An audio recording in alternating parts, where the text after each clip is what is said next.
भारत चीन को पीछे छोड़ते हुए दुनिया में बना नंबर 1। अब भारत को जल्द मिल सकती है यूएन में परमानेंट सीट। वीटो पावर लेने से नहीं रोक पाएगा चीन। दुनिया में भारत बनने जा रहा एक्सपोर्ट किंग। जीडीपी के मामले में सबसे आगे निकलेगा भारत। जनसंख्या के मामले में चीन को पीछे छोड़ते ही आंकड़ों को क्यों बताया जाने लगा गलत। दोस्तों, भारत ने चीन को पीछे छोड़ते हुए इतिहास रच दिया है। भारत दुनिया में अब सबसे ज्यादा आबादी वाला देश बन गया है। इसी के साथ अब यूनाइटेड नेशन में भी हंगामा तेज हो गया है और भारत को वीटो देने के लिए 150 से ज्यादा देश भारत के पक्ष में नारेबाजी करने को उतावले हैं। माना जा रहा है कि अब अगर भारत को परमानेंट सीट नहीं मिली तो यूएन में भारत का होना नामुमकिन हो जाएगा, क्योंकि भारत दुनिया का सबसे ज्यादा जनसंख्या वाला देश बन जाएगा। अब भारत के सामने चीन, अमेरिका, फ्रांस, ब्रिटेन और रूस सभी पीछे छूट गए हैं। इस वक्त भारत की जनसंख्या सभी परमानेंट मेंबर से कहीं ज्यादा है। इसलिए अब अगर भारत को वीटो नहीं मिला तो यूएन की बर्बादी तय मानी जा रही है। United nation population fund UNFPA की रिपोर्ट के मुताबिक अब भारत की जनसंख्या 142 करोड़ 86 लाख है। वहीं चीन की जनसंख्या 142 करोड़ 57 लाख है, यानी हमारी आबादी चीन से करीब 30 लाख ज्यादा है। आपको बता दें, यूएन 1950 से दुनिया में आबादी से जुड़े डेटा जारी कर रहा है। तब से यह पहला मौका है जब भारत की आबादी चीन से ज्यादा हुई है। चीन में 1950 के बाद से जन्म दर में लगातार बढ़ोतरी हो रही थी, लेकिन पिछले कुछ सालों से इसमें कमी आई है। माना जा रहा है कि चीन में एवरेज लाइफ एक्सपेक्टेंसी, जीवित रहने की संभावना भारत से बेहतर है। चीन में पुरुषों की औसत उम्र 76 साल और महिलाओं की औसत उम्र 82 साल है। वहीं भारत में पुरुषों की औसत उम्र 74 साल और महिलाओं की औसत उम्र सिर्फ 71 साल है। लेकिन अब धीरे धीरे भारत चीन को हर मामले में या तो टक्कर दे रहा है या फिर उससे आगे निकलता जा रहा है।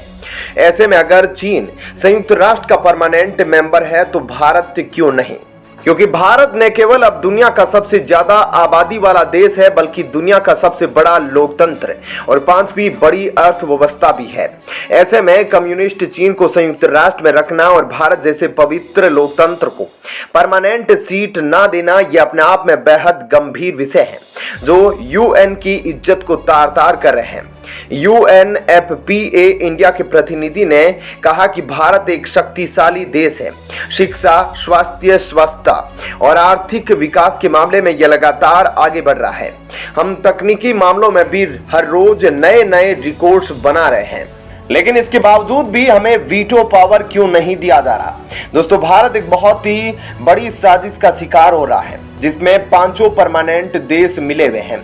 भारत दिन प्रतिदिन अपनी काबिलियत को प्रूव करता जा रहा है, लेकिन यूएन सिर्फ तमाशा देख रहा है और भारत को उसका हक नहीं दे रहा। चीन अब एक बुढ़ा देश बन गया है, उसे यूएन के परमानेंट सीट पर बैठने का हक नहीं रहा। चीन में 65 साल से ज्यादा उम्र वाले लोग भारत से दोगुने हैं। भारत में 14 साल तक की उम्र वाली 25% यानी कि करीब 35 करोड़ आबादी है। चीन में यह आंकड़ा 17% यानी कि 24 करोड़ है। भारत में 15 से 64 साल उम्र वाले 68% यानी कि करीब 97 करोड़ लोग हैं।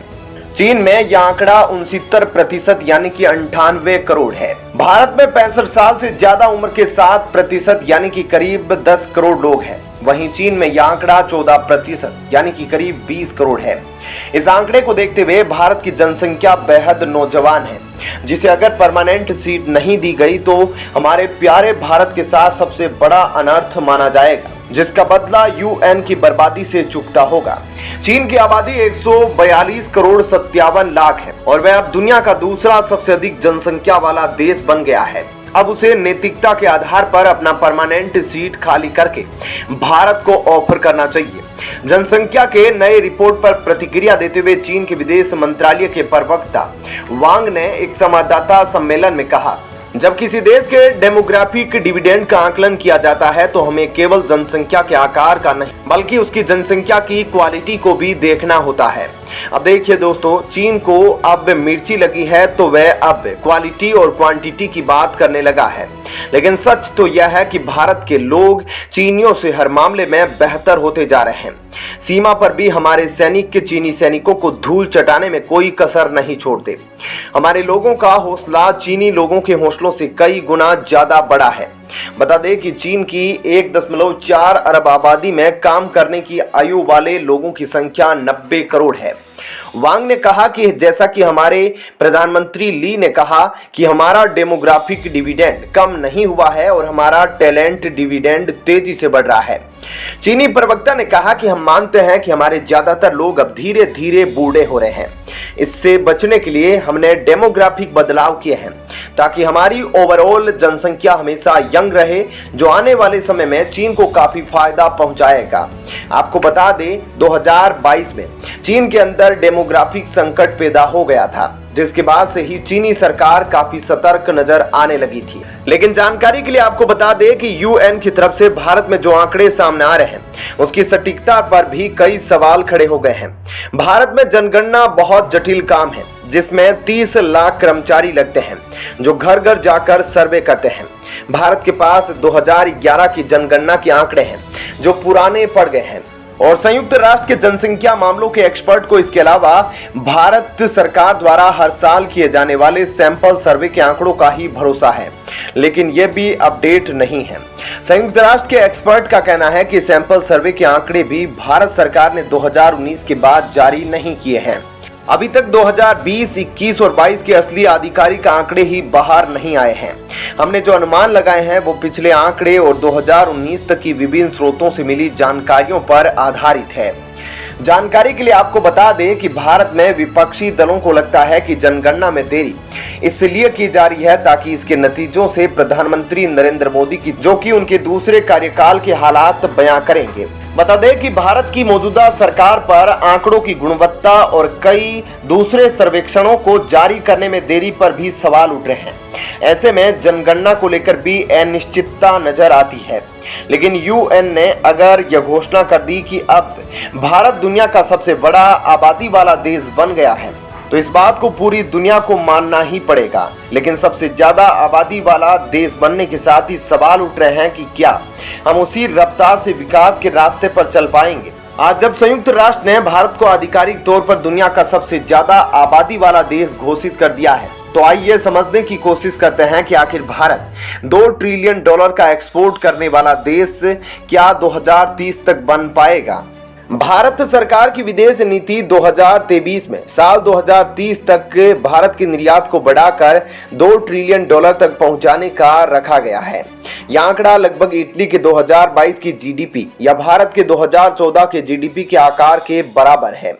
इसका मतलब यह हुआ कि 2023 में भारत का जो निर्यात है उसके मुकाबले 2.6 गुना की छलांग लगाने के बाद हम $2 ट्रिलियन का निर्यात अर्थव्यवस्था वाला देश बन जाएंगे। यह अनुमान इस दशक के अंत तक भारत की जीडीपी वृद्धि की उम्मीदों से थोड़ा ज्यादा है, क्योंकि भारत का लक्ष्य अगले 2 सालों में जर्मनी और अगले 4 सालों में जापान को पीछे छोड़ते हुए दुनिया की तीसरी सबसे बड़ी अर्थव्यवस्था बनना है। लिहाजा इस लक्ष्य को हासिल करने के लिए भारत के निर्यात लक्ष्य की कल्पना को साकार करना होगा और उद्यमियों व्यवसायियों के साथ विश्वास का रिश्ता बहाल करने के साथ साथ देश में व्यापार करने की शक्ति को बढ़ाना होगा। क्या कहना है आपका इस खबर पर जरूर बताइएगा। धन्यवाद। जय हिंद।